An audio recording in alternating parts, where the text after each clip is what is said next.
I'm here with Michael Weinstein. Michael is a criminal defense lawyer based out of Delray Beach, and he is seeking the Florida State House of Representatives District 81 seat, correct? That is correct. Okay, and when did you decide to run for State House District 81? Well, we bought in the district in 2015, and the first thing I did was I saw who our representative was. I knew that there was an election 2 years ago between Mindy Koch and Tina Polsky, and I was looking at the seat at that point in time, but it wasn't the right time to run in that election. And then when I heard that Senator Rader was going to retire and that Tina Polsky would be seeking higher office, I decided to open my campaign account and run for the District 81 seat. So that's recent, right? Well, I started looking at it in January, was when the rumors started to swirl that Senator Rader was going to retire. Have you ever run for office before? No, this is my first run. But you have a family history. I have your father was elected to some state office, right? I have an incredible family history, even going back before my father. My grandfather was the Speaker of the New York State Assembly. He was acting governor of New York during when Rockefeller was governor. My uncle was a state senator from Queens. And then when we moved down here, wow, crazy. When we moved down here, my father ran for state senate in what was District 29, which is the one, it's been redistricted obviously a couple times since then, but in 1982 he ran, and he was the state senator from District 29, and then which converted into District 33 from 1982 to 1996.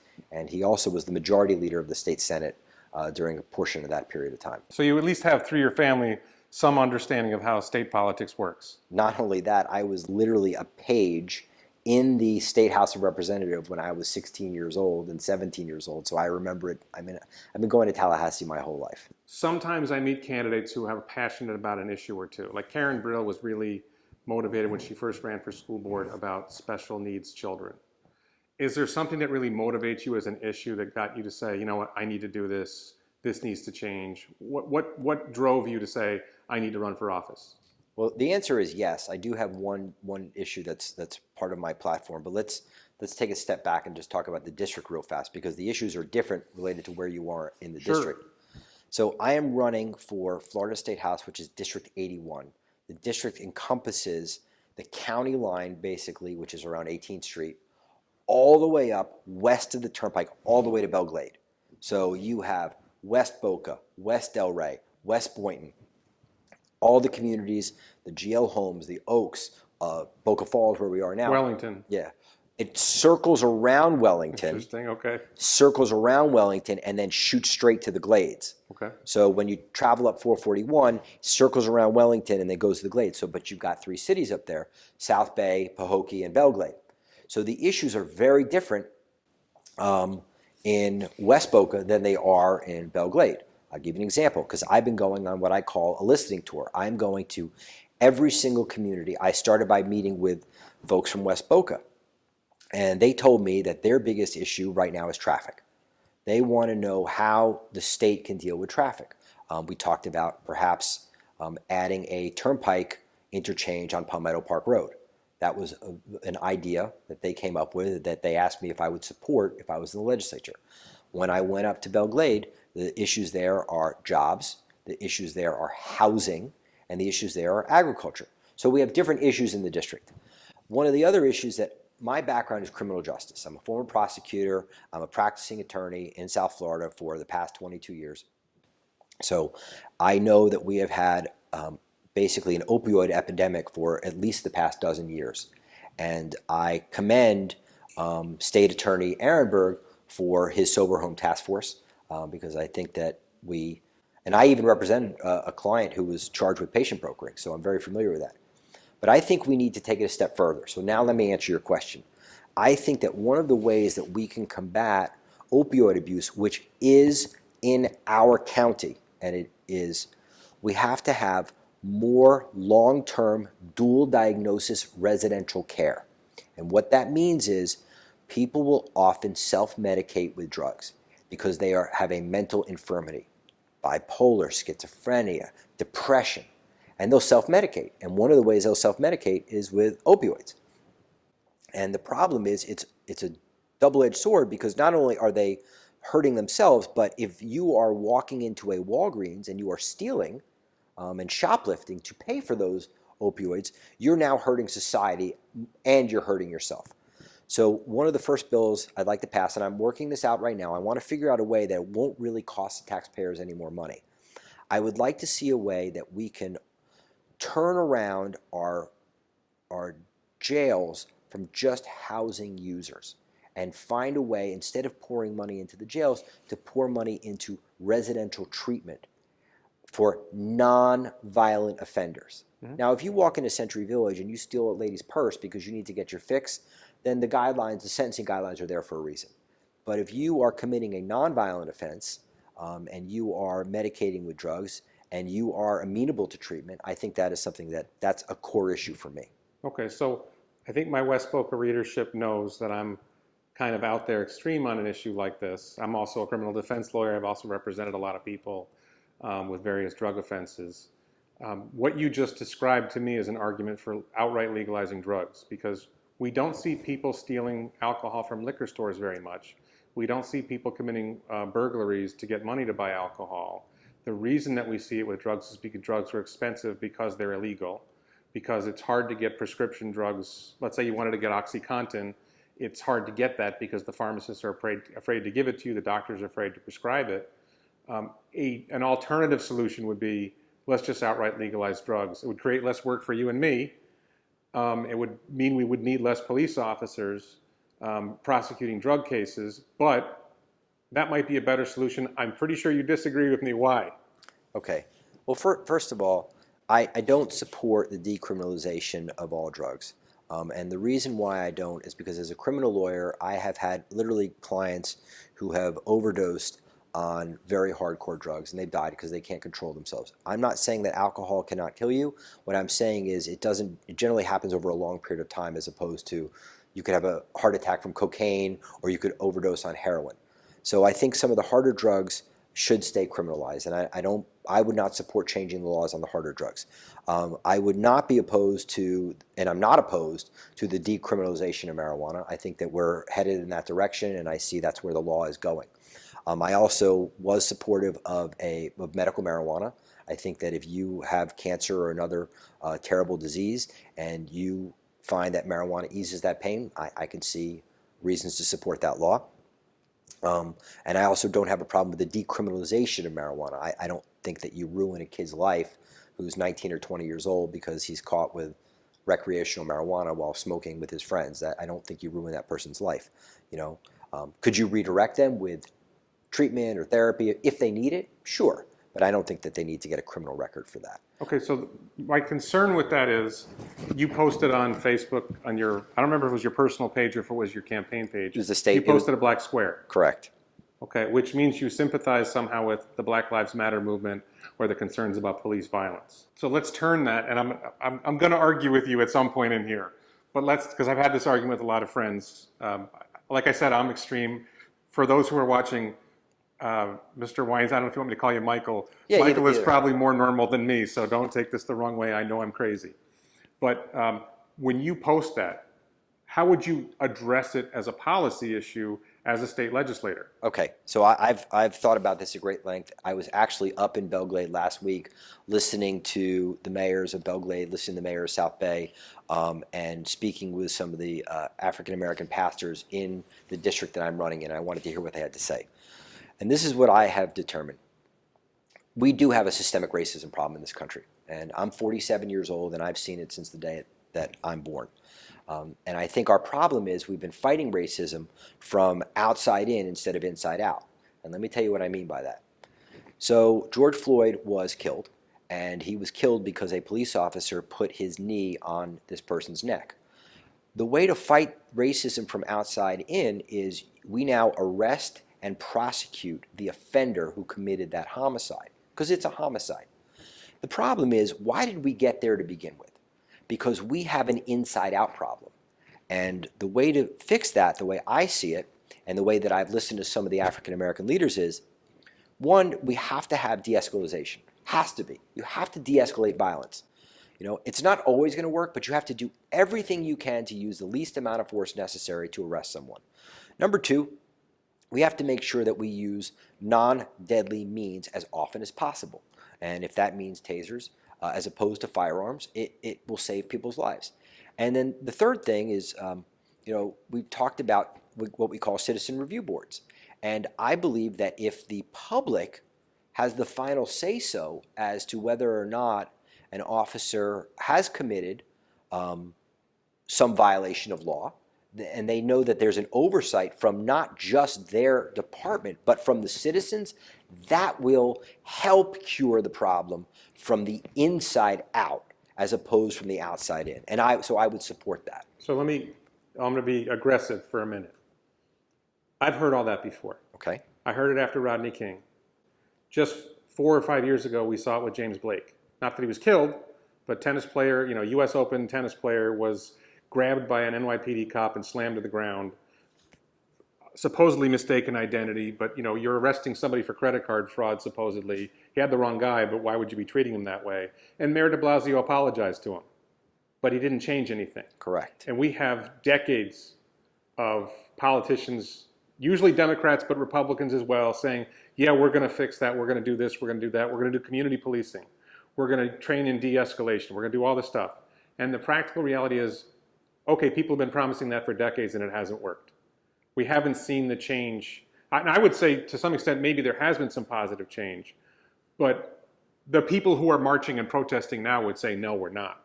Well, so how can we trust that the change you say you're going to make now is going to make any difference? Well, you have to hit them in the wallet, and if you have a police department that continually has use of force issues, then they may absent themselves from public funds and from federal funds.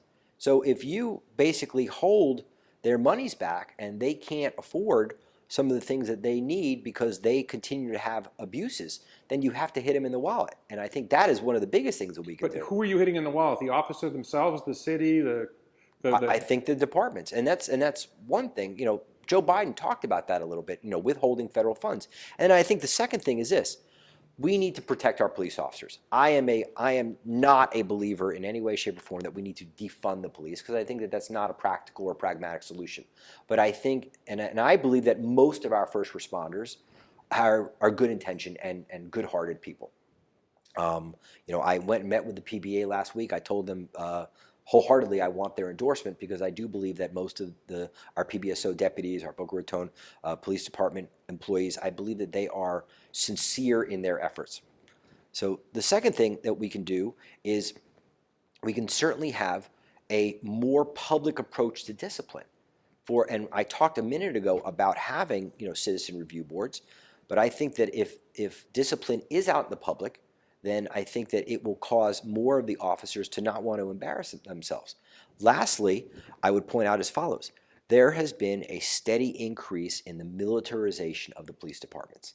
And you see that because police officers are wearing camouflage, they are wearing flak jackets, they are wearing bulletproof vests, and I will do everything I can to protect police officers. They go out and risk their lives protecting our lives. I also think you can find a happy medium between what they are wearing and protecting the society. I don't necessarily think they need to be in full-blown fatigues when they're conducting traffic enforcement, which you do see from time to time.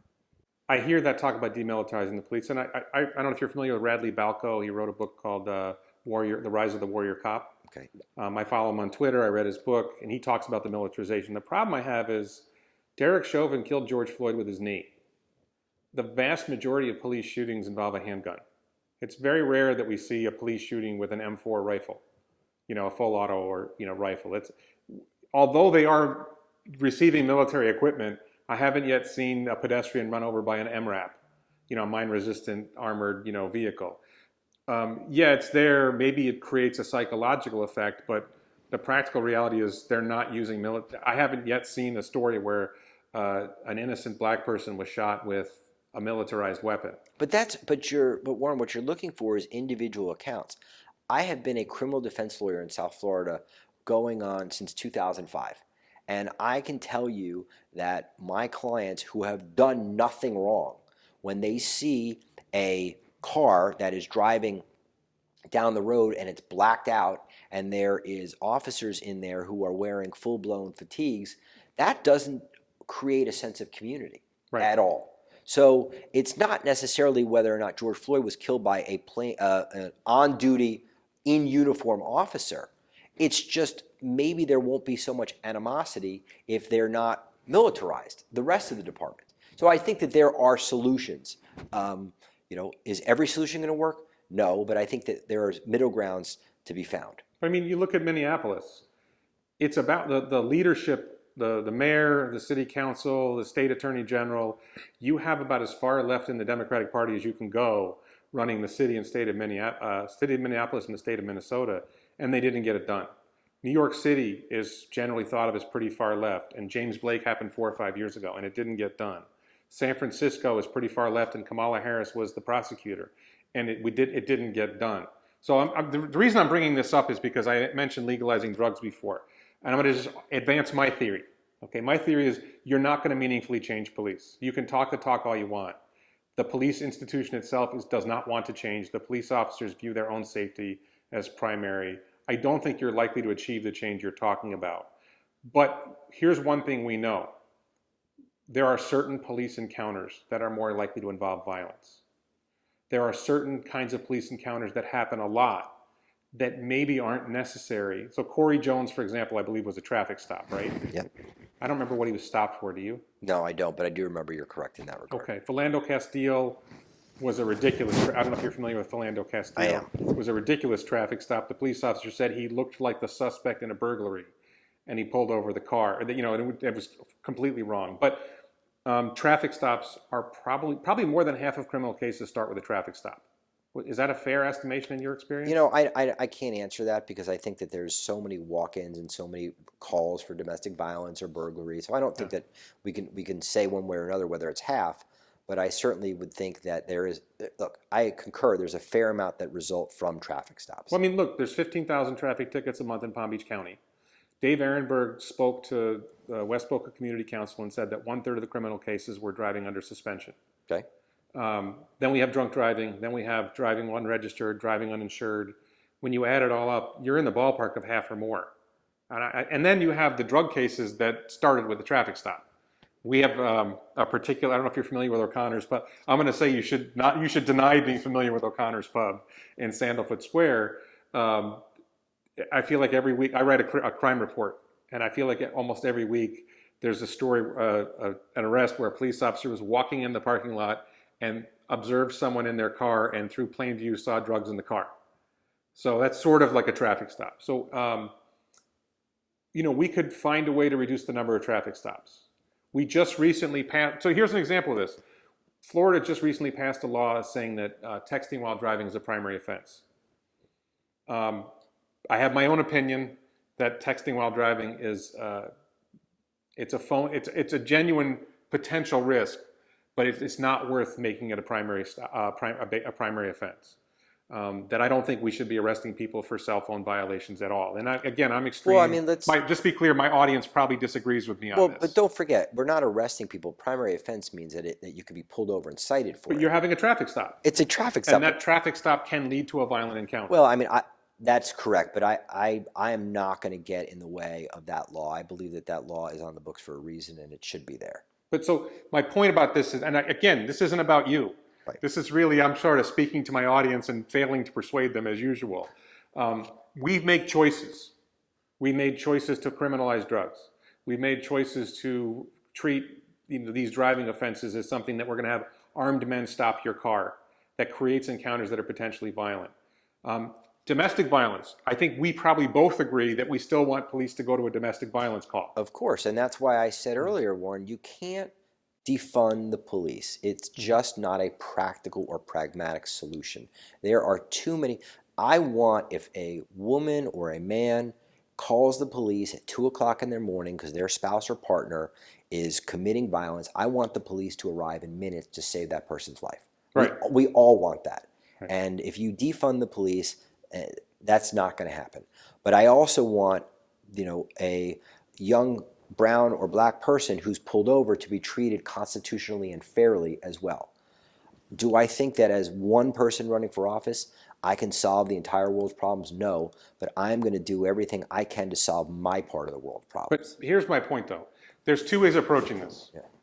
The standard way of approaching it, which we've been doing for decades, is, well, we're going to train them better, we're going to train them in de-escalation, we're going to do community policing, we're going to have civilian police review boards. All this stuff has been talked about for decades. And if you ask the Black Lives Matter people, it hasn't made it better. An alternative is to say, we're going to not have police involved in this problem. And most of my friends, again, this isn't about you, this is really like Warren's crazy. Most of my friends are not willing to give up anything in terms of, we want police to handle domestic violence and rape calls. We want police to handle traffic stops. We want police to write tickets for texting while driving. We want police to do. Are you willing to give anything up? Are you willing to say, you know what, we're not going to have police do this particular thing anymore because the risk of police violence is greater than the benefit of having police involved in that? No, clearly not, because I think that we want, whether you are African American or whether you are black or white, or I think that you want to feel safe and protected, and you want the ability to have that police officer come to you if you are in time of need. And I believe that what you're suggesting is, well, maybe we'll have less incidents of violence because of the fact that, you know, a young African American person is not getting pulled over for drugs.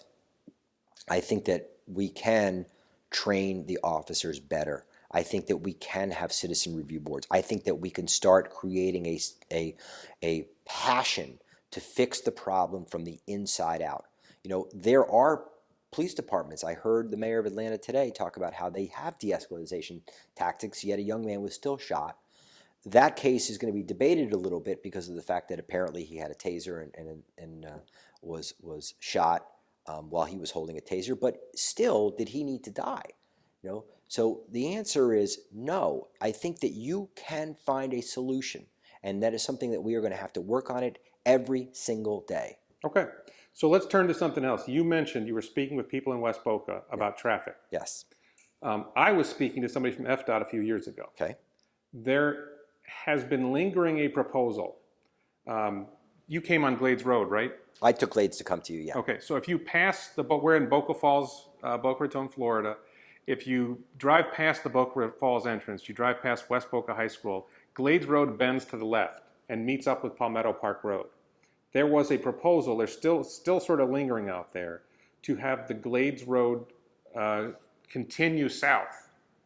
That, you know, Palmetto would end at Glades Road, and Glades Road would actually change names to University, cross the canal into Broward to University, and the FDOT engineer I spoke with said it wouldn't be a lot of volume, but just a little bit of volume going that way would relieve a lot of traffic at Hillsborough and 441. Probably the worst intersection on US 441 in our area for, you know, getting backed up and creating traffic problems is Hillsborough and 441. What do you think about that idea? So let me answer it this way. I sat down with the West Boca Community Council about 10 days ago, and we discussed a variety of things. That was one of them.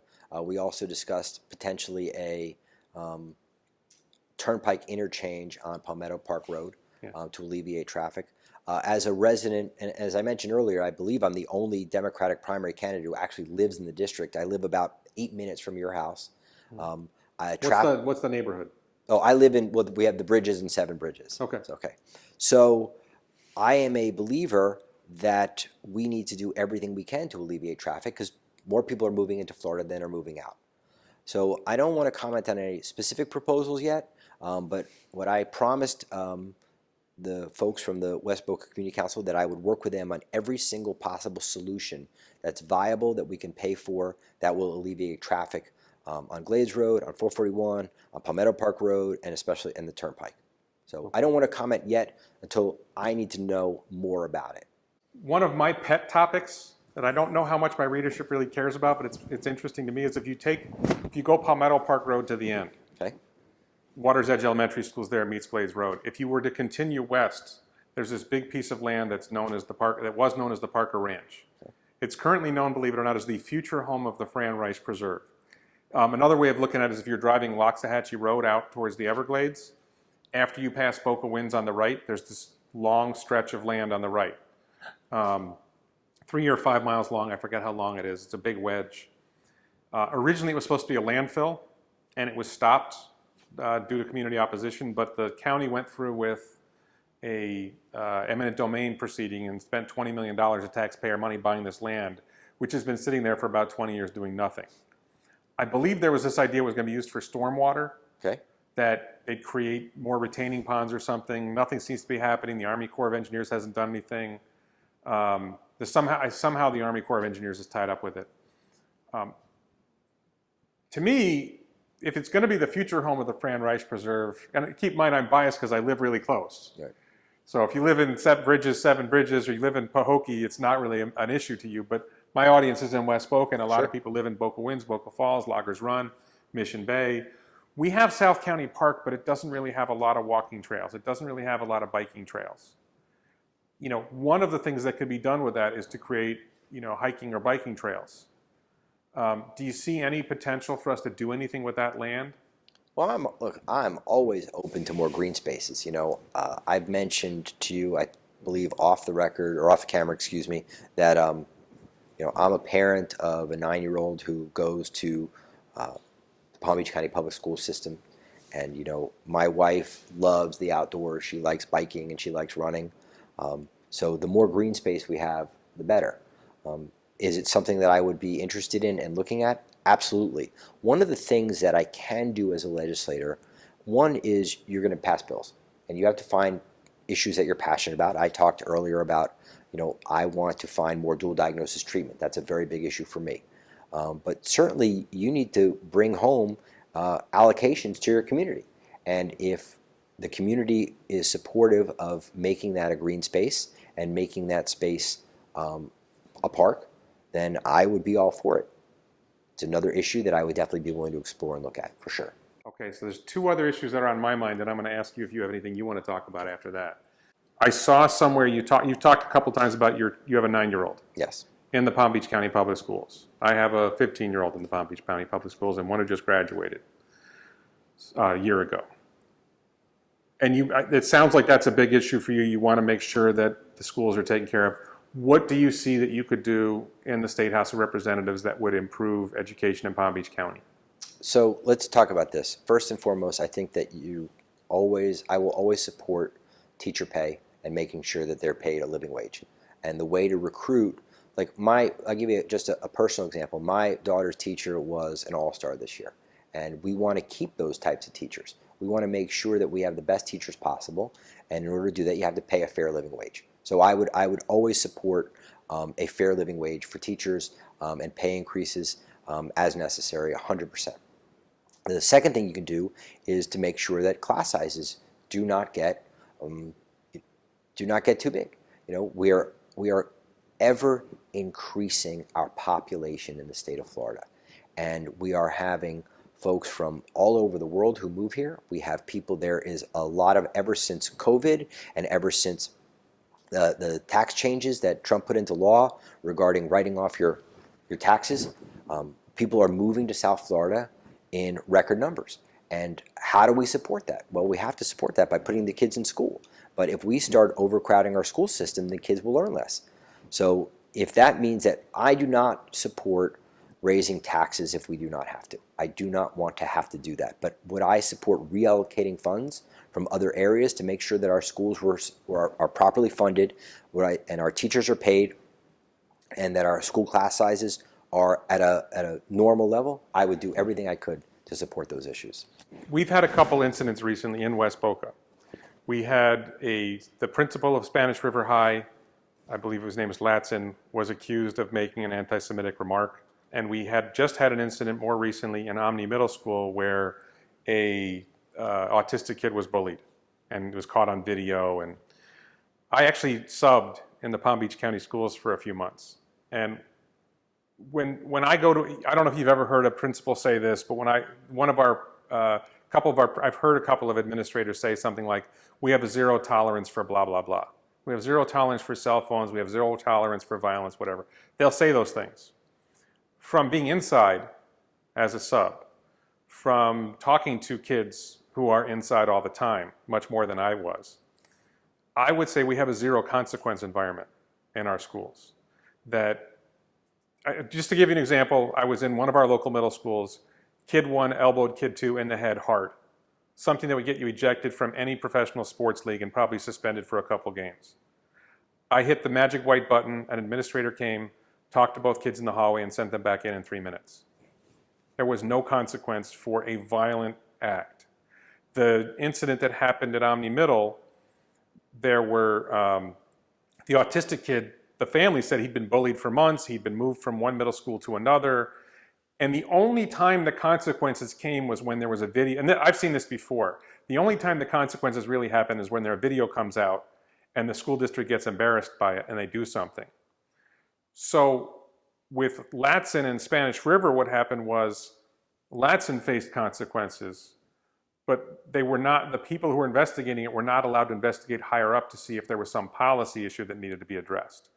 With other things, I'm just seeing one of the problems in our schools is, and when you have a well-behaved child, they don't face consequences because they don't do anything wrong, but they end up having to be around kids who know they're not going to face consequences, and it makes the school environment worse for well-behaved kids. What do you think about it's my opinion, we don't have zero tolerance, we have zero consequence. What do you think about that, and how can we do better?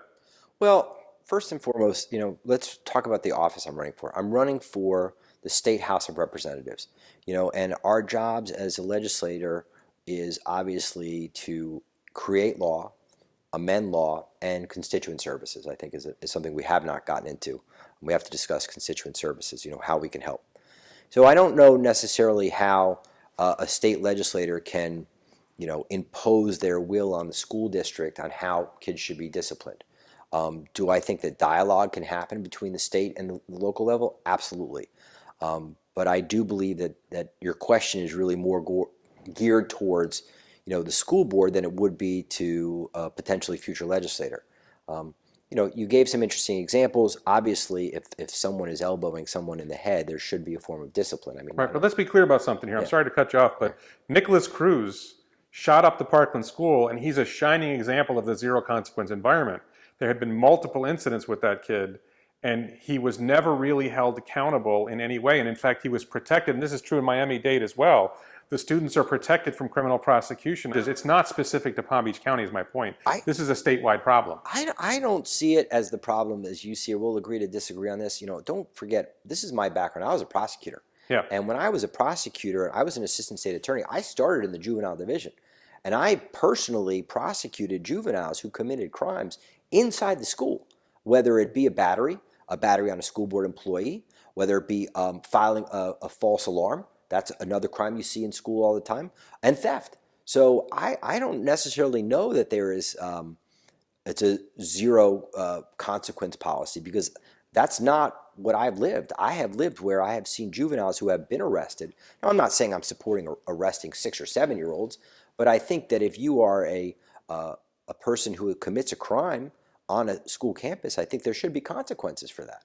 And I believe there are consequences. I don't necessarily see it the same way you see it. The last thing that's on my mind is, and I feel like no one's thinking about it and everyone should be thinking about it, because of COVID-19, maybe to some extent because of shutdowns, but even without shutdowns, I think state and local governments are all going to see massive revenue shortfalls, and the federal government. We're going to see lower hotel tax revenue in Palm Beach County, which we depend on. We're going to see lower sales tax revenue. Income tax isn't a particular issue in Florida, but I think there are other, gas tax. We're going to see lower gas tax revenue. At the same time, I haven't seen a government employee lose their job. I haven't seen a government employee lose a paycheck. It probably has happened, but if it's happened, it's very rare. And actually, to some extent, I think we've seen a lot of overtime to deal with other issues, police overtime, for example. Do you foresee significant problems in the state budget and maybe local government budgets, with the local governments coming to the state seeking help? And how do you see us addressing that? Well, first and foremost, let's talk about it on a positive note.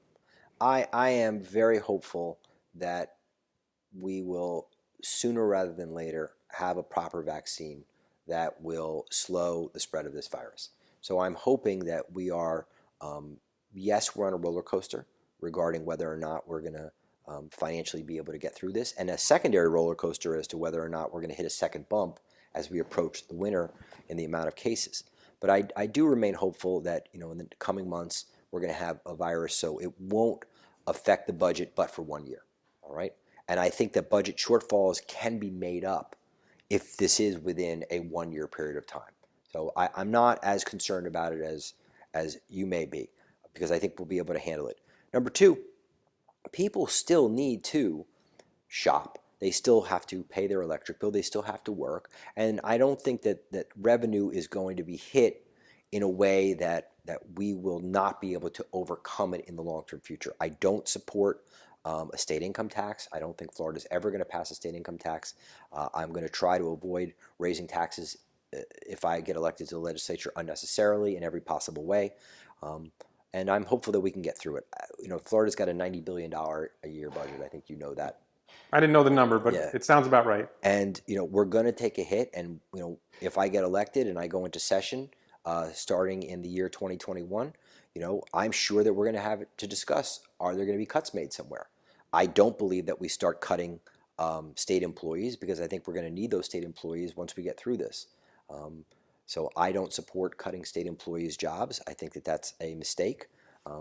If we have to cut funding in places, I would rather use a scalpel than a sword.